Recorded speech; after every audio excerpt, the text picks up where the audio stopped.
नमस्कार, मी प्राजक्ता तांडेल. तुम्ही पाहताय न्यूज 18 लोकमत. बातमीपत्रामध्ये आपलं सगळ्यांचं स्वागत. बातमीपत्रामध्ये पाहणार आहोत 25 मिनिटात 50 बातम्या अतिशय वेगवान स्वरूपात. सुरुवात करूयात. दौंडमध्ये भाजप कार्यकर्त्यांची बैठक पार पडली आणि या बैठकीत अजित पवारांविरोधी सूर ऐकायला मिळाला. अजित पवारांनी भाजप कार्यकर्त्यांवर अन्याय केल्याचं म्हणत भाजप आमदार राहुल कुल यांच्या समोरच कार्यकर्त्यांनी नाराजी व्यक्त केली. अजित पवार सत्तेत असतील तर आम्हाला सत्ता नको असं पुणे बाजार समितीचे संचालक सुदर्शन चौधरी यांनी स्पष्ट केलं. सुदर्शन चौधरींच्या विधानानंतर पुण्यातील राष्ट्रवादी काँग्रेसचे कार्यकर्ते आक्रमक झाले. कार्यकर्त्यांनी चौधरींच्या कार्यालयामध्ये जात घोषणाबाजी केली. चौधरींच्या तोंडाला काळं फासण्याची तयारी असल्याचा थेट इशारा देत कार्यकर्त्यांनी गोंधळ घातला. पुण्यातील भाजप पदाधिकारी सुदर्शन चौधरींनी त्यांच्या वक्तव्याबाबत दिलगिरी व्यक्त केली आहे. मी जे बोललो ते माझं वैयक्तिक मत होतं. माझ्या वक्तव्यामुळे अजितदादांच्या किंवा तुमच्या भावना दुखावल्या असतील तर मी दिलगिरी व्यक्त करतो असं सुदर्शन चौधरींनी म्हटलं. राष्ट्रवादीकडून सर्व प्रवक्त्यांना नोटीस देण्यात आलेली आहे. पक्ष नेतृत्वाशी चर्चा करूनच युतीबाबत बोला, उलटसुलट वक्तव्य करू नका अशी तंबी प्रवक्त्यांना देण्यात आली आहे. अमोल मिटकरींनी महायुतीबाबत वक्तव्य केलं होतं. दरम्यान मिटकरींमुळे नोटीस काढली का असा सवाल आता उपस्थित केला जातोय. प्रवक्त्यांना दिलेल्या नोटीसनंतर अमोल मिटकरींनी प्रतिक्रिया दिलेली आहे. महायुती धर्म फक्त आम्हीच पाळायचा का असा सवाल त्यांनी उपस्थित केलाय. त्यांना पण सांगा महायुती धर्म पाळायला. ते काहीही बोलतील आणि आम्ही शांत बसू असं होणार नाही असा इशारा अमोल मिटकरी यांनी दिलाय. महायुतीचं सरकार हे मलिदा आणि कमिशनच्या मागे लागलंय असा आरोप आमदार रोहित पवार यांनी केलाय. आता फक्त 4 महिनेच महायुतीचं सरकार असेल, त्यानंतर मलिदा खाणाऱ्यांना आम्ही सत्तेतून बाहेर फेकू. महाविकास आघाडीचं सरकार आल्यानंतर घोटाळेबाजांना धडा शिकवू असा इशारा रोहित पवार यांनी दिलाय. बीडमधील शिवसेना आणि एनसीपी पदाधिकाऱ्यांची ऑडिओ क्लिप व्हायरल झाली आहे. शिवसेना पदाधिकाऱ्यांना बजरंग सोनवणेंना मदत केल्याचा आरोप करण्यात आलाय. न्यूज 18 लोकमत या ऑडिओ क्लिपची पुष्टी करत नाही. मात्र या व्हायरल ऑडिओ क्लिपमुळे राजकीय वर्तुळात खळबळ उडाली आहे. बीडमधील कथित ऑडिओ क्लिपमधील आवाज माझा नाही असा दावा शरद पवार गटाचे नेते शिवराज बांगर यांनी केलेला आहे. या ऑडिओ क्लिपबाबत चौकशी करून ज्यांनी कोणी हे घडवून आणलं त्यांच्यावर कठोर कारवाई करावी अशी मागणी देखील शिवराज बांगर यांनी केली आहे. पंकजा मुंडे यांच्या विरोधात निवडणुकीत काम केल्याच्या व्हायरल ऑडिओ क्लिपमुळे बीडमधील मुंडे समर्थक आक्रमक झाले आहेत. शिवसेनेचे जिल्हाप्रमुख कुंडलिक खांडे यांच्या जालना रोडवरील कार्यालयाची तोडफोड करण्यात आली आहे. बीडमधील शिवसेना जिल्हाप्रमुख कुंडलिक खांडे यांच्या कार्यालयाच्या तोडफोडीचं सीसीटीव्ही फुटेज पोलिसांच्या हाती लागलेलं आहे. प्रत्यक्षदर्शींच्या माध्यमातून हल्लेखोरांपर्यंत पोहोचता येईल. या तोडफोडीमध्ये जो कोणी दोषी असेल त्याच्यावर कारवाई केली जाईल असं पोलीस निरीक्षक शीतल कुमार बल्लाळ यांनी म्हटलेलं आहे. भाजप नेते आणि माजी मंत्री पंकजा मुंडे यांची विधान परिषदेवर वर्णी लागणार आहे. विधान परिषदेवर येताच पंकजा मुंडे कॅबिनेट मंत्रिपदाची शपथ घेणार असल्याची माहिती न्यूज 18 लोकमतच्या सूत्रांनी दिली आहे आणि त्यामुळे आता पंकजा मुंडेंना ताकद देऊन भाजप झालेलं नुकसान विधानसभेत भरून काढणार आहे. विधान भवनात उद्धव ठाकरे आणि देवेंद्र फडणवीसांची भेट झाली आहे. यावेळी ठाकरे आणि फडणवीसांनी एकाच लिफ्टमधून प्रवास केल्याचं पाहायला मिळालं. दोघांमध्ये 3 मिनिटं चर्चा झाली. देवेंद्र फडणवीसांसोबत झालेली भेट अनौपचारिक असल्याचं स्पष्टीकरण उद्धव ठाकरेंनी दिलेलं आहे. तर गुप्त बैठका आता यापुढे लिफ्टमध्ये करू असं मिश्किल विधान उद्धव ठाकरेंनी केलं. उद्धव ठाकरे आणि देवेंद्र फडणवीसांच्या लिफ्टमधील एकत्र प्रवासावर मुख्यमंत्री एकनाथ शिंदेंनी भाष्य केलं आहे. त्यांची लिफ्ट 6व्या मजल्यापर्यंत म्हणजेच मुख्यमंत्र्यांच्या दालनापर्यंत पोहोचू शकत नाही असा टोला मुख्यमंत्री एकनाथ शिंदेंनी लगावला. खोके सरकारच्या निरोपाचं हे अधिवेशन असल्याची टीका उद्धव ठाकरेंनी केली होती. यावर मुख्यमंत्री एकनाथ शिंदे यांनी प्रत्युत्तर दिलंय. हे अधिवेशन निरोपाचं नाही तर निर्धाराचं आहे. निरोप कोण कोणाला देईल हे जनता ठरवेल असं मुख्यमंत्री म्हटलं. विधानसभा निवडणुकीमध्ये राज्यात मुख्यमंत्रीपदाचा चेहरा द्यावाच लागेल. मुख्यमंत्रीपदाचा चेहरा नसेल तर बिनचेहऱ्याची निवडणूक लढता येणार नाही असं वक्तव्य ठाकरे गटाच्या संजय राऊतांनी केलंय. उद्धव ठाकरेंना सीएम पदाचा चेहरा जाहीर करा असंही राऊतांनी म्हटलंय. महाविकास आघाडीचा चेहरा आमचा महाराष्ट्र असून मुख्यमंत्रीपदासाठी महाविकास आघाडीचा चेहरा लवकरच कळेल असं वक्तव्य उद्धव ठाकरेंनी केलंय. तर महायुतीच्या अपयशाचा चेहरा पुढे येऊ द्या असं म्हणत उद्धव ठाकरेंनी फडणवीसांवर निशाणा साधलाय. महाराष्ट्र विधानसभा निवडणुकीसाठी अमित शहा ॲक्शन मोडवर आलेले आहेत. जुलैच्या पहिल्या आठवड्यात अमित शहा महाराष्ट्र दौऱ्यावर येणार असून महाराष्ट्रासोबतच झारखंड आणि हरियाणामध्ये देखील अमित शहा दौरा करणार आहेत.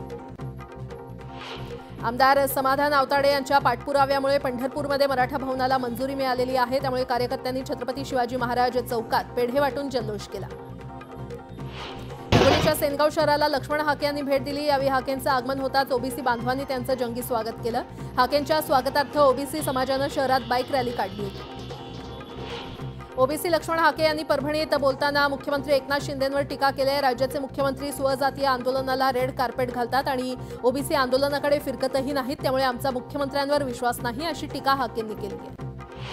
मनोज जरांगे यांनी मुस्लिम आरक्षणाबाबत जी मागणी केली आहे त्याचा विचार करण्यात यावा, त्यांच्या या मागणीचं स्वागत करतो असं मोठं विधान मंत्री अब्दुल सत्तार यांनी केलेलं आहे। मुख्यमंत्री मराठ्यांना न्याय देतील, मात्र ते ओबीसींवर अन्याय करणार नाहीत असंही सत्तार यांनी म्हटलं। लक्ष्मण हाके यांनी मंत्री अब्दुल सत्तार यांच्यावर घणाघाती टीका केलेली आहे। कोण आहेत अब्दुल सत्तार, काय आहे त्यांची आयडेंटिटी, त्यांना ओबीसीचा लॉंग फॉर्म तरी माहीत आहे का, अशी टीका करत हाकेंनी अब्दुल सत्तार यांच्या राजीनाम्याची मागणी केली आहे।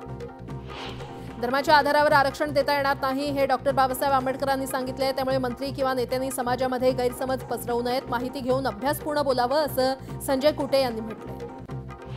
काही दिवसांपूर्वी मुंबईमध्ये ऑनलाईन ऑर्डर केलेल्या आईस्क्रीममध्ये मानवी बोट आढळल्याची घटना घडली होती। या आईस्क्रीममधील मानवी बोटाचं गूढ हक्केल उकललेलं आहे। ते बोट असिस्टंट ऑपरेटरचा असल्याचा खुलासा डीएनए चाचणीमध्ये झालेला आहे।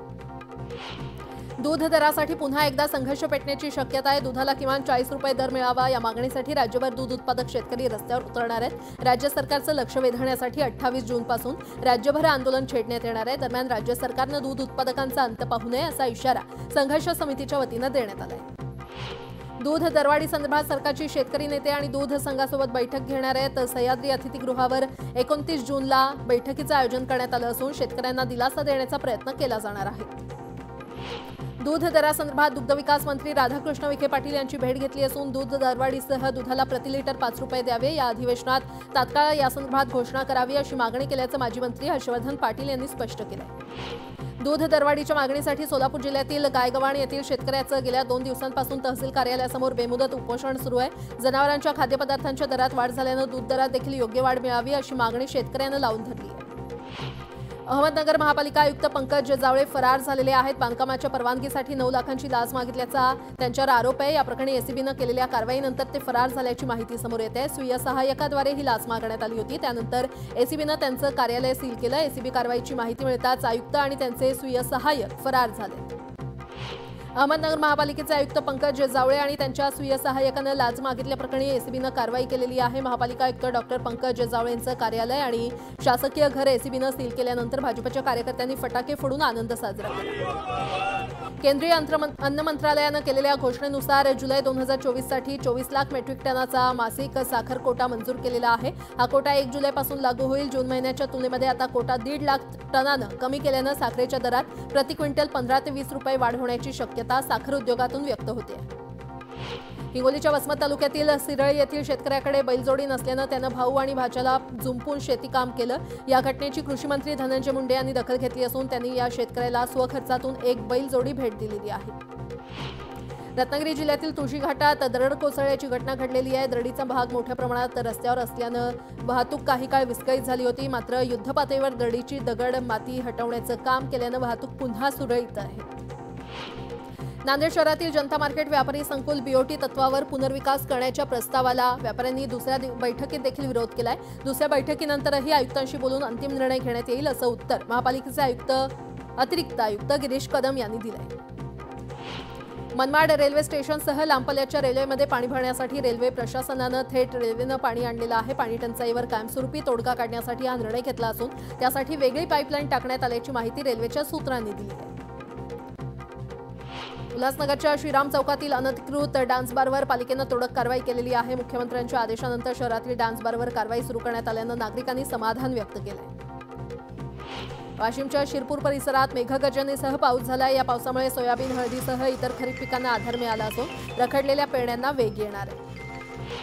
हिंगोलीच्या नरसी नामदेव येथून संत शिरोमणी नामदेव महाराज यांच्या पालखीचा आषाढी वारीसाठी पंढरपूरकडे प्रस्थान झालंय। शहरातील रामलीला मैदानावर पालखीचा भव्य रिंगण सोहळा पार पडला आणि हा रिंगण सोहळा पाहण्यासाठी भाविकांनी मोठी गर्दी केली होती। संत तुकाराम महाराजांच्या पालखी प्रस्थान सोहळा शुक्रवारी पार पडणार आहे। या प्रस्थान सोहळ्याची पूजा मुख्यमंत्र्यांच्या हस्ते होईल असं देहू संस्थानच्या वतीनं सांगण्यात आलेलं आहे। पूजेसाठी मुख्यमंत्र्यांना निमंत्रण दिल्याचं देहू संस्थाननं सांगितलंय। यावर्षी पावसानं साथ दिल्यामुळे बहुतांश पेरण्या पूर्ण झाल्यात, त्यामुळे यंदा वारीमध्ये वारकऱ्यांची अभूतपूर्व उपस्थिती असेल असा विश्वास देखील देहू संस्थानच्या वतीनं व्यक्त करण्यात आलाय। संत तुकाराम महाराजांच्या पालखी प्रस्थान सोहळ्यासाठी मुख्यमंत्र्यांसह परिसरात फुलांची आकर्षक सजावट करण्यात येते। शुक्रवारी होणाऱ्या 339व्या पालखी प्रस्थान सोहळ्यानिमित्त सजावटीची जोरदार तयारी सुरू आहे। यंदा सजावटीसाठी तब्बल 2.5 किलो फुलांचा वापर केला जाणार आहे। तुकाराम महाराजांच्या पालखी सोहळ्यासाठी देहू नगरपंचायत प्रशासन सज्ज झालेलं आहे। देहू नगरपंचायत प्रशासनाच्या वतीनं इंद्रायणी नदीकाठ तसंच देहूतील विविध भागात औषध फवारणी करण्यात आली। रोगांचा प्रादुर्भाव होऊन वारकऱ्यांच्या आरोग्याचा प्रश्न निर्माण होऊ नये यासाठी प्रशासनाकडून विशेष काळजी घेतली जाते। संत तुकाराम महाराजांच्या पालखी सोहळ्यामध्ये सहभागी होण्यासाठी देहू नगरीमध्ये वारकरी दाखल झालेले आहेत। इंद्रायणी नदीचं दर्शन घेतल्यानंतर तुकोबा आणि विठुरायाच्या दर्शनाची आस लागलेल्या वारकऱ्यांनी शिळा मंदिरात गर्दी केल्याचं पाहायला मिळालं। मुख्यमंत्र्यांनी दिलेल्या आदेशानंतर महानगरपालिकेला जाग आलेली आहे। मीरा रोडवरील बार आणि रेस्टॉरंटवर महापालिकेने कारवाई केलेली आहे। मीरा रोडच्या शीतलनगर येथे पालिकेकडून तोडक कारवाई करण्यात आली। मुंबई उपनगरमध्ये रेल्वे प्रवासादरम्यान लोकलमधील गर्दीमुळे होणाऱ्या मृत्यू प्रकरणाची हायकोर्टानं गंभीर दखल घेतली आहे। गर्दीमुळे होणारा मृत्यूदर 38% पोहोचलेला आहे। दरम्यान यासंदर्भात रेल्वे प्रशासनाच्या महाव्यवस्थापकांना सविस्तर प्रतिज्ञापत्र दाखल करण्याचे निर्देश जारी करण्यात आलेले आहेत। बाणगंगा तलावातील गाळ काढताना पाऱ्यांचं नुकसान करणाऱ्या कंत्राटदाराविरोधात कठोर कारवाई करण्याच्या सूचना पालिका आयुक्त भूषण गगराणी यांनी पालिका प्रशासनाला दिलेल्या आहेत। आयुक्तांनी बाणगंगा तलावाच्या कामाची पाहणी केली, त्यावेळी त्यांनी हे निर्देश दिले। कुलाबा वांद्रे सिब्स मेट्रो 3 मार्गिकेतील आरे ते बीकेसी हा पहिला टप्पा वाहतूक सेवेमध्ये दाखल करण्याच्या दृष्टीनं महत्त्वाच्या चाचण्या पूर्ण झालेल्या आहेत। त्यामुळे आता भुयारी मेट्रो सेवेमध्ये दाखल करण्यासाठीच्या अंतिम चाचणीला लवकरच सुरुवात होणार असून सुरक्षा प्रमाणपत्र घेण्याच्या प्रक्रियेला देखील लवकरच सुरुवात होणार आहे। मध्य रेल्वेच्या लोकमान्य टिळक टर्मिनस येथे पायाभूत कामासाठी 1 ते 30 जुलैपर्यंत ब्लॉक घेण्यात आलेला आहे। त्यामुळे 30 जूनपासून पुढील 1 महिना मध्य आणि कोकण रेल्वे मार्गे धावणारी नेत्रावती आणि मत्स्यगंधा एक्सप्रेस LTT ऐवजी पनवेलपर्यंत धावेल आणि पनवेलवरूनच सुटणार आहे। राज्यामध्ये आतापर्यंत 24,36,399 शेतकऱ्यांनी पीक विम्यासाठी अर्ज केलेला आहे। गेल्या वर्षी 1 रुपयात पीक विमा या योजनेचा 1,70,00,000 शेतकऱ्यांनी लाभ घेतला होता। तर यंदा देखील जास्तीत जास्त शेतकऱ्यांनी पीक विम्यासाठी अर्ज करण्याचं आवाहन कृषी विभागानं केलंय। 15 जुलै ही पीक विम्यासाठी अर्ज करण्याची शेवटची तारीख आहे।